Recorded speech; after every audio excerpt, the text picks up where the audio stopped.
Hello everyone. इससे पहले lecture में हम लोग केस 1 को डिस्कस किए थे, जिसमें हम लोगों ने उस तरह के पोजीशन वेक्टर के बारे में डिस्कशन किया था जिसका टर्मिनल पॉइंट एक्सिस पर आता है।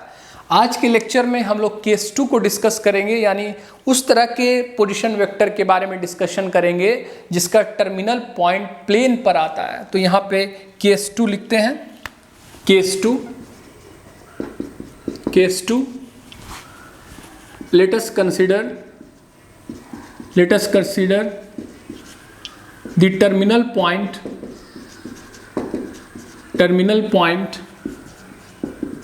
on the plane and try to draw the position vector। Okay, यहाँ पे मैं जो टर्मिनल पॉइंट कंसीडर करूंगा अपने पोजीशन वेक्टर का, वो मैं प्लेन पर कंसीडर करने वाला, और फिर देखने वाले हैं कि उस तरह का पोजीशन वेक्टर कैसा दिखेगा, किस तरह का फॉर्मेट दिखेगा उस तरह के पोजीशन वेक्टर का। तो यहाँ पर हम लोग कंसीडर कर लेते हैं पोजीशन वेक्टर का टर्मिनल पॉइंट प्लेन पर। ये वाला हो गया पॉजिटिव एक्स एक्सिस, ये वाला हो गया पॉजिटिव वाई एक्सिस, और ये वाला हो गया पॉजिटिव जेड एक्सिस। ओके, यहाँ पे मैं कंसीडर कर लेता हूँ एक पॉइंट, यहाँ पे कंसीडर कर लेते हैं P1 2,3,0। ये हो गया ओरिजिन 0,0,0। अब आपको पता होगा कि ये जो मैं पॉइंट कंसीडर किया हूँ, ये मैं एक्स वाई प्लेन में कंसीडर किया। तो एक्स वाई प्लेन पर कोई भी पॉइंट आता है तो z कोऑर्डिनेट 0 होता है। क्यों z कोऑर्डिनेट 0 होता है? क्योंकि z कोऑर्डिनेट जो होता है वो इस पॉइंट का एक्स वाई प्लेन से दूरी होता है। तो आप कोई पॉइंट अगर एक्स वाई प्लेन पर ही मान लेंगे तो उसका एक्स वाई प्लेन से दूरी क्या हो जाएगा? 0। इसीलिए वैसा पॉइंट जिसको आप एक्स वाई प्लेन पर कंसीडर कर रहे हैं उसका z कोऑर्डिनेट हमेशा क्या होगा? 0 होगा। और वैसे भी अगर आप कोई भी पॉइंट कंसीडर कर रहे हैं प्लेन पर, तो 3 कोऑर्डिनेट्स में से एक कोऑर्डिनेट हर हाल में 0 होना चाहिए, तभी वो पॉइंट कहाँ पर आएगा? प्लेन पर आएगा। ये ऑलरेडी हम लोग डिस्कस किए हैं और आगे भी 3D में डिस्कस करेंगे डिटेल में। तो ये मैंने पॉइंट कंसीडर किया है एक्स वाई प्लेन पर, जिससे कि इसका z कोऑर्डिनेट क्या हो गया है? 0 हो गया।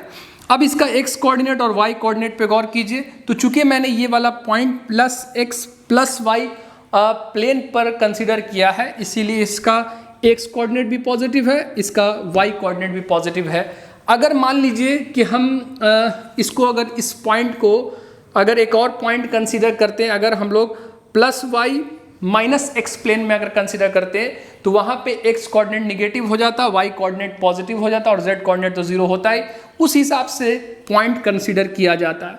अब यहाँ पर देखिए कि अगर आप पॉइंट कंसीडर करेंगे प्लेन पर और इसका जो इनिशियल पॉइंट है वो ओरिजिन पर, तो इससे जो वेक्टर बनने वाला है वो वेक्टर कहाँ पर आएगा? एक्स वाई प्लेन पर आएगा, है ना। यानी plus X plus Y plane पर आने वाला है मेरा वेक्टर। यानी कि एक कंक्लूजन हमको ये मिलता है कि अगर आप कभी भी अगर आप वैसा पोजीशन वेक्टर कंसीडर कर रहे हैं जिसका टर्मिनल पॉइंट आपने प्लेन पर लिया है, तो वेक्टर तो प्लेन पर ही आएगा।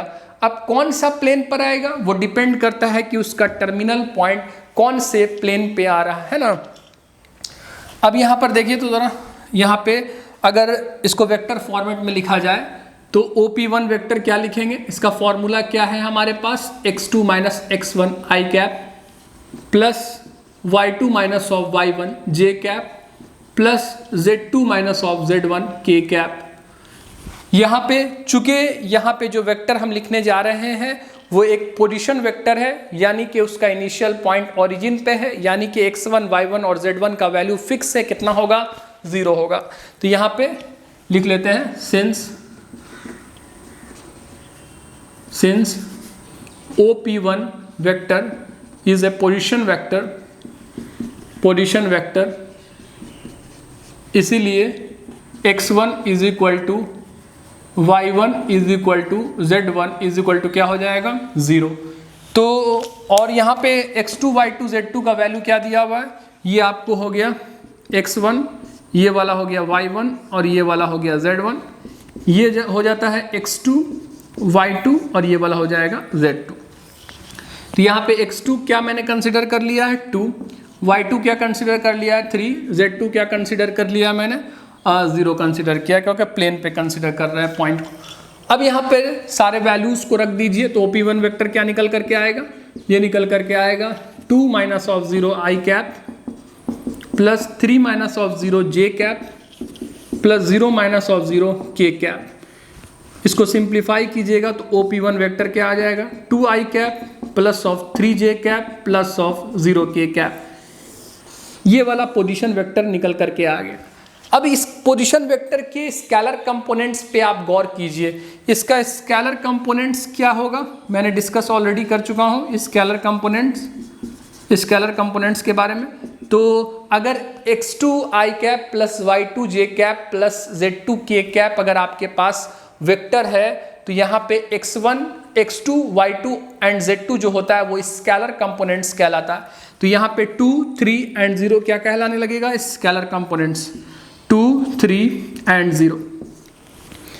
वेक्टर कंपोनेंट्स क्या आ जाएगा, वेक्टर कंपोनेंट्स, तो इसका वेक्टर कंपोनेंट्स जो हो जाएगा वो हो जाएगा 2i cap 3j cap and 0k cap.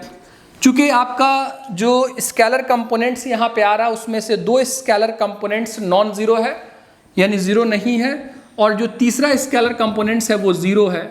इसीलिए कभी भी अगर आप वैसा पोजीशन वेक्टर कंसीडर करेंगे जिसका टर्मिनल पॉइंट प्लेन पर आ रहा है, तो हर हाल में 2 स्केलर कंपोनेंट नॉन जीरो मिलेगा, एक स्केलर कंपोनेंट जीरो मिलेगा। और जिसके कारण जो थर्ड स्केलर कंपोनेंट है जीरो हो रहा, उसके कारण आपका जो थर्ड वेक्टर कंपोनेंट है उसका एग्जिस्टेंस खत्म हो जाएगा, वो एग्जिस्ट नहीं कर पाएगा क्योंकि स्केलर कंपोनेंट जीरो हो जा रहा। अब यहाँ पे देखिए, आप इसके स्केलर कंपोनेंट्स को देखिए और जो पॉइंट कंसीडर किया था उसको देखिए, क्या आपको दोनों एक ही जैसा नहीं लगता है, बिल्कुल एक जैसा। यानी कहने का मतलब है कि जो पॉइंट आपने कंसीडर किया था, टर्मिनल पॉइंट पोजीशन वेक्टर का कंसीडर किया था, वही एज अ स्केलर कंपोनेंट बन जा रहा है पोजीशन वेक्टर का। ऐसा इसीलिए हो रहा है क्योंकि आप जो वेक्टर का फॉर्मूला जो यहाँ पे है जिससे वेक्टर आप लिखते हैं उसमें आता है x2 minus x1 i cap, y2 minus y1 j cap, z2 minus z1 k cap, यही ना है। इसका मतलब अगर x1 y1 and z1 fix है, जीरो है, तो आप x2 y2 और z2 जो है वही ना सारा क्या बनने वाला, स्केलर कंपोनेंट बनने वाला, उसमें कोई चेंज नहीं होगा क्योंकि कोई भी अमाउंट घट ही नहीं रहा ना। x2 जैसा था वैसे ही एज ए स्केलर कंपोनेंट बन गया, y2 जैसा था वैसे ही स्केलर कंपोनेंट बन गया, z2 जैसा था वैसे ही स्केलर कंपोनेंट बन गया। कहने का मतलब है कि पोजीशन वेक्टर के केस में आप जो भी टर्मिनल पॉइंट कंसीडर करेंगे वही as a scalar component position vector में आ जाएगा। इसीलिए कभी भी अगर कोई पोजीशन वेक्टर दिया हुआ है तो आप उसके स्केलर कंपोनेंट से आप terminal point of the position vector को कंफर्म कर सकते हैं कि उसका टर्मिनल पॉइंट क्या रहा होगा। ये फैसिलिटी सिर्फ पोजीशन वेक्टर में है क्योंकि इस केस में x1 y1 z1 यानी इनिशियल पॉइंट फिक्स होता है एट द ओरिजिन। अगर मान लीजिए कि ये वाला नॉर्मल वेक्टर रहता तब आप initial point and terminal point के बारे में कंफर्म नहीं बता सकते थे कि किस तरह के वेक्टर के बारे में बात किया जा रहा, क्योंकि इनफाइनाइट नंबर ऑफ वेक्टर्स हमारे पास ऐसा होगा जिसका representation 2i cap plus 3j cap plus 0k cap होगा। क्योंकि वेक्टर लिखने के लिए हमको ये वाला फॉर्मूला चाहिए। ये वाला फॉर्मूला में जो स्केलर कंपोनेंट आ रहा वो कहाँ से आ रहा है, x2 माइनस x1। तो हम x1 और x2 का बहुत सारा ऐसा कॉम्बिनेशन सोच सकते हैं जिससे कि आप x2 माइनस x1 निकालेंगे तो क्या आ जाएगा 2। मान लीजिए x2 आप ले लेते हैं 5, x1 अगर ले लेते हैं मान लीजिए 3, तो 5 माइनस 3 कीजिएगा तब भी 2 आएगा। अगर x2 को ले लेते हैं 2, x1 को ले लेते हैं 0, तब भी तो यहाँ पे 2 आएगा। कहने का मतलब है कि ये वाला स्केलर कंपोनेंट्स यानी 2, 3 एंड 0 जनरेट करने के लिए there can be infinite number of combinations of x1 x2 y1 y2 and z1 z2। इसीलिए जब कभी भी ये अगर पोजीशन वेक्टर ना रहे तो आपके पास इनफाइनाइट नंबर ऑफ वेक्टर संभव होगा, और मतलब कि infinite number of initial points and infinite number of terminal point आप सोच सकते हैं जो इसी रिप्रेजेंटेशन को शो करेगा। लेकिन अगर हम कह दिया कि ये पोजीशन वेक्टर है तो इसके पास एक ही इनिशियल पॉइंट होगा दैट इज ओरिजिन, और एक ही टर्मिनल पॉइंट होगा दैट इज 2, 3, 0। अब यहाँ पर देखिए कि इसका स्केलर कंपोनेंट्स कितना हो गया, 2 नॉन जीरो और 1 जीरो, और इसका वेक्टर कंपोनेंट कितना हो गया, 2 सिर्फ वेक्टर कंपोनेंट है इसका। इसको नोट पॉइंट में हम लोग लिख लेते हैं, इसको नोट पॉइंट में लिख देते हैं। पहला नोट पॉइंट में this position vector will lie on the plane. अब यहाँ पे देखिए कि यहाँ पे जो प्लेन पे आपने कंसीडर किया है वो +x+y प्लेन पे कंसीडर किया, यानी x एक्सिस के लिए कौन सा यूनिट वेक्टर इस्तेमाल करते हैं, i कैप, और y एक्सिस के लिए कौन सा यूनिट वेक्टर इस्तेमाल करते हैं, j कैप। इसीलिए पोजीशन वेक्टर में आपको सिर्फ i cap and j cap नजर आएगा, k कैप नजर नहीं आएगा, ठीक है ना। इसीलिए कौन से प्लेन में आ रहा है वो आपको यूनिट वेक्टर देख करके समझ में आ जाएगा। अगर आप प्लेन XY प्लेन कंसीडर करेंगे तो unit vector i cap and j cap, इसीलिए कभी भी पोजीशन वेक्टर में i cap and j cap नजर आए तुरंत बता सकते हैं कि जो वेक्टर आने वाला वो कहाँ पे आने वाला, पोजीशन वेक्टर जो आने वाला है वो XY प्लेन में ही आने वाला है, ठीक है। कौन से XY प्लेन में, +x+y या +x-y, कौन से XY प्लेन में, मेरे पास 4 XY प्लेन है, कौन से XY प्लेन में आ रहा वो डिपेंड करेगा उसके स्केलर कंपोनेंट्स पे। स्केलर कंपोनेंट को देख करके हम बताएंगे कि पॉइंट कहाँ पे आ रहा, टर्मिनल पॉइंट कहाँ पे आ रहा पोजीशन वेक्टर का, और उससे हम जज करेंगे कि मेरा पोजीशन वेक्टर कौन से पार्टिकुलर प्लेन में आ रहा है। दूसरा नोट पॉइंट में यहाँ पे लिख लेते हैं,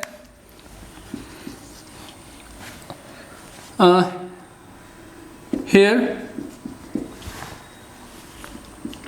2 non-zero scalar components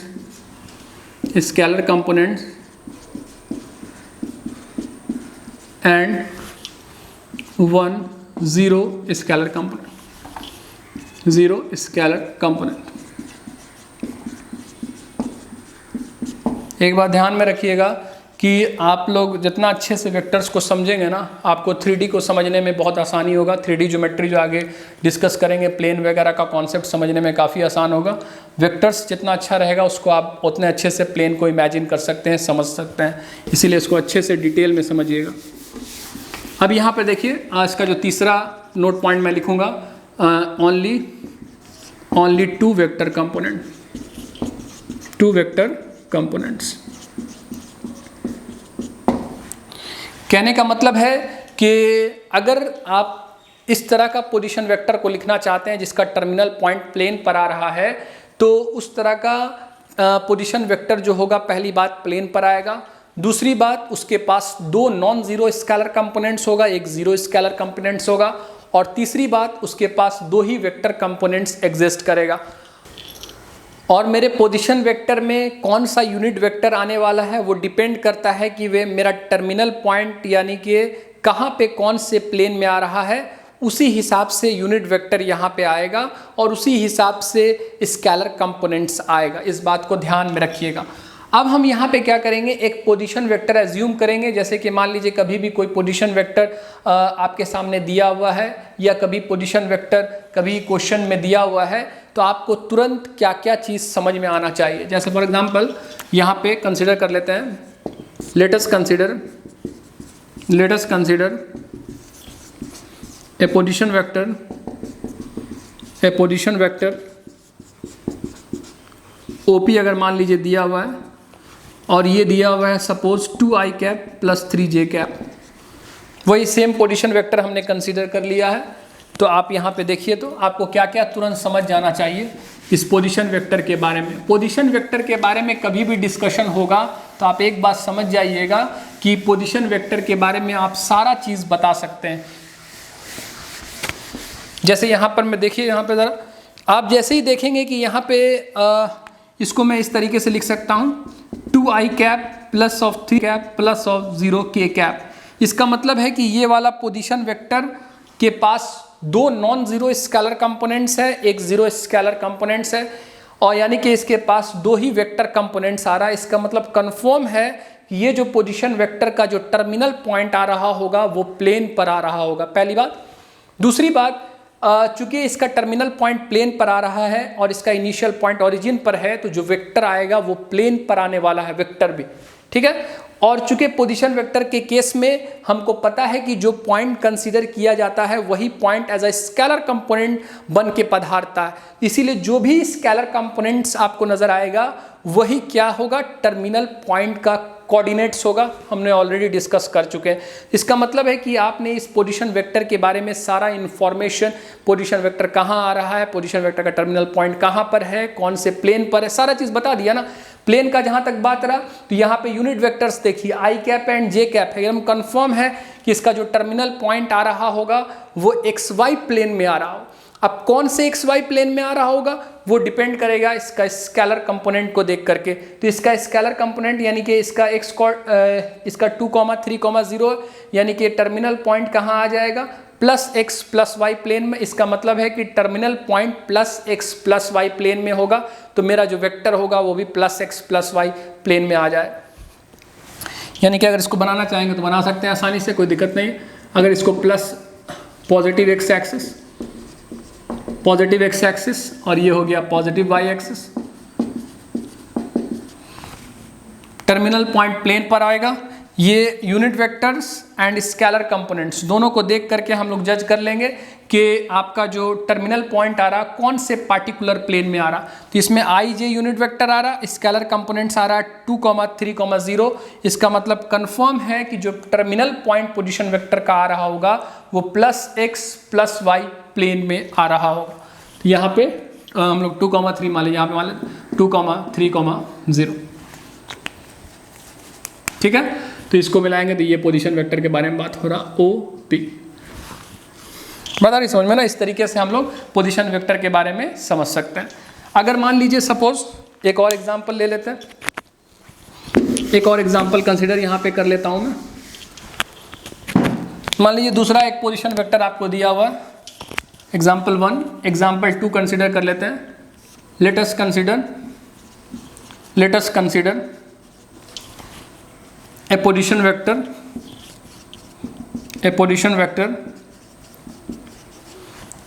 vector मान लीजिए OP2 पोजीशन वेक्टर दिया हुआ है, और ये मान लीजिए सपोज दिया हुआ है 3i cap plus minus of 4k cap, suppose ये दिया हुआ पोजीशन वेक्टर। ये पोजीशन वेक्टर है। पोजीशन वेक्टर कहीं भी दिया रहेगा तो उसका सारा जानकारी हम लोग कलेक्ट कर सकते हैं कि उसका टर्मिनल पॉइंट कहाँ पे हो रहा होगा, वेक्टर कहाँ पे लाई कर रहा होगा, सारा चीज़ हम लोग बता सकते हैं। अब यहाँ पर देखिए तो इसके पास दो ही वेक्टर कंपोनेंट्स आ रहा, कंफर्म है कि ये जो पोजीशन वेक्टर आ रहा होगा वो एक प्लेन पर आ रहा होगा, टर्मिनल पॉइंट भी एक प्लेन पर आ रहा होगा। अब हम इस चीज़ को खोज में निकलेंगे कि टर्मिनल पॉइंट कौन से प्लेन में आ रहा, उसके लिए हमको यूनिट वेक्टर्स देखना होगा और उसके लिए स्केलर कंपोनेंट्स देखना होगा। तो सबसे पहले हम टर्मिनल पॉइंट निकालते हैं। तो इसका अगर इसको इस तरीके से लिख लेते हैं OP2 वेक्टर, तो ये आ जाएगा 3i cap plus 0j cap minus of 4k cap. इसका मतलब है कि इसका जो स्केलर कंपोनेंट्स क्या आ जा रहा, स्केलर कंपोनेंट्स आ जा रहा है आपको 3,0,3 आ रहा है, 0 आ रहा है एंड क्या आ रहा है माइनस ऑफ 4। देखिए यहाँ पर दो स्केलर कंपोनेंट्स नॉन जीरो है, एक स्केलर कंपोनेंट 0 है। इसका मतलब है कंफर्म है कि जो टर्मिनल पॉइंट आ रहा होगा प्लेन पर आ रहा होगा, यानी वेक्टर जो आ रहा होगा पोजीशन वेक्टर वो प्लेन पर आ रहा होगा। अब यहाँ पर देखिए हमको पता है कि जो पॉइंट होता है वो डायरेक्ट स्केलर कंपोनेंट बन जाता है जो टर्मिनल पॉइंट होता है, इसीलिए स्केलर कंपोनेंट को देख करके आप डायरेक्ट टर्मिनल पॉइंट को समझ सकते हैं कि टर्मिनल पॉइंट क्या रहा होगा। तो टर्मिनल पॉइंट क्या रहा होगा, डायरेक्ट हम बता सकते हैं टर्मिनल पॉइंट क्या रहा होगा। तो टर्मिनल पॉइंट जो हो जाएगा वो हो जाएगा 3,0,-4, ये पॉइंट टर्मिनल पॉइंट रहा होगा। और ये टर्मिनल पॉइंट प्लेन का है क्योंकि 3 कोऑर्डिनेट्स में से 2 कोऑर्डिनेट्स नॉन जीरो, 1 कोऑर्डिनेट 0 है। इसका मतलब है कि ये पॉइंट जो है वो प्लेन का पॉइंट है। कौन से प्लेन का पॉइंट है, तो यहाँ पे देखिए y कोऑर्डिनेट 0 है। y कोऑर्डिनेट होता है डिस्टेंस फ्रॉम xz प्लेन। तो एक्स जेड प्लेन से दूरी 0 कब होगा? जब वो पॉइंट एक्स जेड प्लेन पर आएगा। इसका मतलब ये पॉइंट किसका है? एक्स जेड प्लेन का है। अब एक्स जेड प्लेन का है तो कौन से एक्स जेड प्लेन का है? Plus X plus Z plus X minus Z, 4 मेरे पास प्लेन है ना एक्स जेड प्लेन। तो कौन से प्लेन का? तो वो हमको पता चलेगा पॉजिटिव नेगेटिव कैसा साइन को देख करके समझ में आएगा। तो यहाँ पे एक्स कोऑर्डिनेट पॉजिटिव आ रहा है, जेड कोऑर्डिनेट निगेटिव, इसका मतलब plus X minus Z plane का ये वाला पॉइंट है। इसका मतलब इसको बनाना चाहेंगे तो इसको अगर बनाना चाहेंगे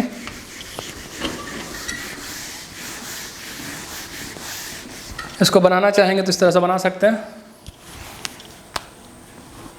ये आपका हो गया पॉजिटिव एक्स एक्सिस और ये वाला हो जाएगा मान लीजिए निगेटिव जेड एक्सिस। पॉइंट जो आएगा इसी प्लेन में आएगा 3,0,-4। यहाँ पे मान लेते हैं, सपोज यहाँ पे पॉइंट आ रहा 3,0,-4, ये वाला आ जाएगा। ये इस प्लेन में आएगा, plus X minus Z plane पर आ जाएगा और ये हो गया ओरिजिन और ये आ गया पॉइंट P2। ठीक है ना? कहने का मतलब है कि जो टर्मिनल पॉइंट निकाले हैं आप, टर्मिनल पॉइंट से इस पॉइंट का जानकारी मिल गया कि टर्मिनल पॉइंट कहाँ पे आ रहा है, कौन से प्लेन में आ रहा, कौन से पार्टिकुलर प्लेन में आ रहा, वो जानकारी मिल जाएगा और उससे आपको पता चल जाएगा कि मेरा वेक्टर कौन से प्लेन में आ रहा। तो वेक्टर भी कौन से प्लेन में आ जाएगा? आपका plus X minus Z plane में वेक्टर भी आ जाएगा। सारा जानकारी मिल गया ना। और पोजीशन वेक्टर को यहाँ पे आप अगर यूनिट वेक्टर्स भी देखिएगा तो आई कैप का क्या आ रहा है यहाँ पे? Unit vectors I cap and के कैप, यानी कि आई कैप एंड के कैप का मतलब हो गया कि कौन सा प्लेन में मेरा टर्मिनल पॉइंट होगा यानी वेक्टर होगा। आपको इशारा पहले ही मिल गया है कि ये वाला आपका एक्स एंड जेड प्लेन पे होगा। कौन से एक्स जेड प्लेन पे होगा? स्केलर कंपोनेंट को देखिएगा, यानी scalar components and unit vectors, ये दोनों को देख करके हम लोग जज कर लेंगे कि टर्मिनल पॉइंट कौन से पार्टिकुलर प्लेन में आ रहा। उसके हिसाब से बता देंगे कि वेक्टर कौन से पार्टिकुलर प्लेन में आ रहा, यानी पोजीशन वेक्टर के बारे में पूरी जानकारी हम दे सकते हैं, कोई प्रॉब्लम की बात नहीं।